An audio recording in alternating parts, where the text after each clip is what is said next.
కృష్ణనాథ్ రెడ్డి. నేను నా భార్య శివలక్ష్మి. ఈరోజు గవర్నమెంట్ హాస్పిటల్లో ఎంక్వైరీ ఉంది అని చెప్పి ఇక్కడికి రావడం జరిగింది. ఇక్కడికి వచ్చిన తర్వాత ఎంక్వైరీ ఆఫీసర్లు మమ్మల్ని అడిగినట్టు మొత్తం సబ్మిట్ చేసాము ప్రూఫ్స్ అన్నీ. ఇక్కడ క్లియర్గా కేసీ చేంజ్ చేసేసింది. సిటీ స్కానింగ్ అని మేము డిశ్చార్జ్ చేయడం తీసుకున్న కేసీట్లో సిటీ స్కానింగ్ అని లేదు. ఆమె ఇప్పుడు సబ్మిట్ చేసిన కేసీట్లో సిటీ స్కానింగ్ అని చెప్పి క్లియర్గా కేసీట్లు చేంజ్ చేసుకొని వచ్చింది. తర్వాత ఇక్కడ స్కానింగ్ సెంటర్లలో ఇచ్చినటువంటి డాక్టర్ రవికుమార్ ఇచ్చిన స్కానింగ్ సెంటర్కి, బాలాజీలో ఇచ్చిన స్కానింగ్ సెంటర్కి, బృందాలో ఇచ్చిన స్కానింగ్ సెంటర్కి అన్నిటికీ వేరియేషన్స్ ఉన్నా కూడా వీళ్ళు ఎటువంటి యాక్షన్ తీసుకుంటారో అనే దానికోసం ఎదురు చూస్తూ ఉన్నాము. మా దగ్గర ఉన్నటువంటి అన్ని ఎవిడెన్స్ వీళ్ళకి సబ్మిట్ చేయడం జరిగింది. న్యాయం కోసం ఎదురు చూస్తూ ఉన్నాం. న్యాయం జరగాలి. ఆమె చేసింది తప్పు. 29వ తేదీ డిశ్చార్జ్ చేసి 30వ తేదీ డిశ్చార్జ్ చేసామని చెప్పడం ఇంకా పెద్ద తప్పు. ఒక్కరోజు కూడా అబ్జర్వేషన్లో పెట్టుకోకపోవడము. ఎంక్వైరీలకు వస్తే కేస్ షీట్లు చేంజ్ చేస్తారు. వాళ్ళ హ్యాండ్ ఓవర్లో ఉంది కాబట్టి కేస్ షీట్ చేంజ్ చేసేది. ఇదే ఈ కేసు నేను జిరాక్స్ తీసుకోకుండా ఉండేనంటే వాళ్ళు చెప్పింది కరెక్ట్, వాళ్ళు చేసింది కరెక్ట్. అంటే గవర్నమెంట్ హాస్పిటల్లో జరుగుతున్నటువంటి నిర్లక్ష్యము, గవర్నమెంట్ హాస్పిటల్లో చేస్తున్న తప్పు మీద తప్పు. ఎవరి ప్రాణాలు తీయాలి, ప్రజల ప్రాణాలు తీయాలని వీళ్ళు చేస్తున్నారు. క్లియర్ కట్గా తెలుస్తూ ఉంది. అయినా కూడా ఈమె ఇలయరా అని ఒక ఈఎన్టీ డాక్టర్ అయ్యింది. ఆమె ఎలా ఈ టుబెక్టమీ ఆపరేషన్ చేస్తూ ఉంది అనే దానికి కూడా మేము అడిగాము. అడిగితే ఆమె సర్టిఫైడ్ టుబెక్టమీ చేసింది అని చెప్పారు. అంటే సర్టిఫైడ్ చేసి ఆమె సంబంధం లేని డిపార్ట్మెంట్లో ఈఎన్టీ డాక్టర్లను పెట్టి గవర్నమెంట్ ఎవరి ప్రాణాలను ఆడుకోవాలని చూస్తూ ఉంది.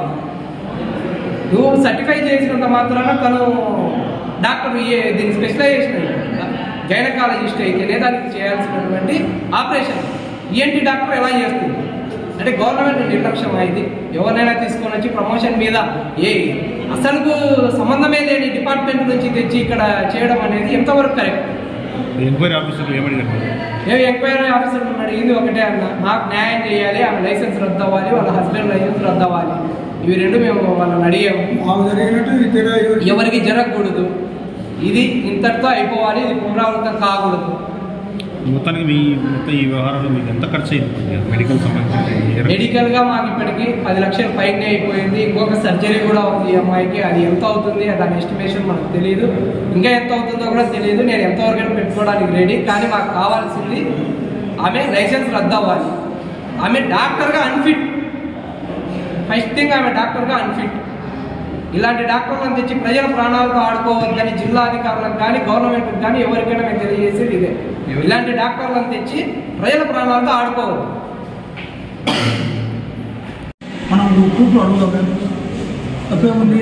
విలేకరులనే అడుగుదాం కానీ చెప్తారు. మాట్లాడాలి. ఏంటి మాట్లాడుతూ వీడియోలు చెప్పినా ఇప్పుడు ఏంటి మాట్లాడతాం కదా? దగ్గర పోతామా మనం?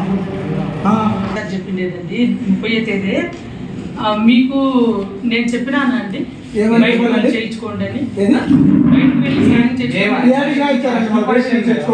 ఫస్ట్ క్వశ్చన్, మీరు 29వ తేదీ డిశ్చార్జ్ చేశారా, 30వ తేదీ డిశ్చార్జ్ చేశారా? 30వ తేదీ నేను డిశ్చార్జ్ చెప్పిండేది అంతా చేసి మీరు నన్ను 29th డిశ్చార్జ్ మీరు మాకు చెప్పాలి. 35 తేదీ పంపించారా, 29 తేదీ పంపించారా? 30 తేదీ డిశ్చార్జ్ చేస్తారా మమ్మల్ని? మాట్లాడద్దు మీరు. ఇప్పుడు నేను అడిగిన చెప్పండి ముందు. మీరు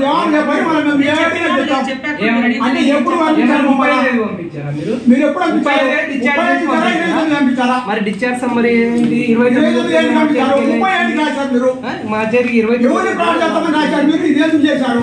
ఫ్రాడ్ చేసేది మీకు. ఫ్రాడ్ చేస్తే మాకేమో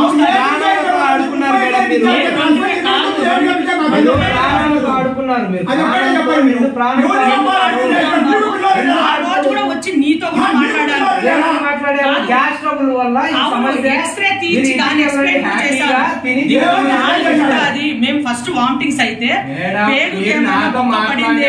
చెప్పింది కూడా నేను చెప్తున్నా కదా. ఏమని చెప్పారు? ఇది గ్యాస్ట్రిక్ సమస్య, గ్యాస్ వల్ల ఇది అయ్యింటుంది, ఏదో ప్యాంట్ టాబ్లెట్ రాపిస్తా ఉన్నా తీసుకొని. అది ఆ అమ్మాయి నాకు ఇక్కడ మంట ఉంది అంటే ప్యాంట్ టాప్ రాశాను. ఆ అమ్మాయి మలబద్ధకం అంటే మలబద్ధకం అని ఆమె అడ్మిషన్ అడ్మిషన్ నేను చెప్పలేదా మీకు? ఎవరికి మీరు చెప్పారు? చెప్పండి. మీకే అడ్మిషన్ నాకు చెప్పారా? మీరు అడ్మిషన్ అని? అడ్మిషన్ రాశాను చెప్పాను. అడ్మిషన్ పేపర్ వరకు పెడతా ఉన్నారు మేడం, మీరు పేపర్ వరకు పెడతా ఉన్నారు. ఎందుకు పెడతాం బాబా?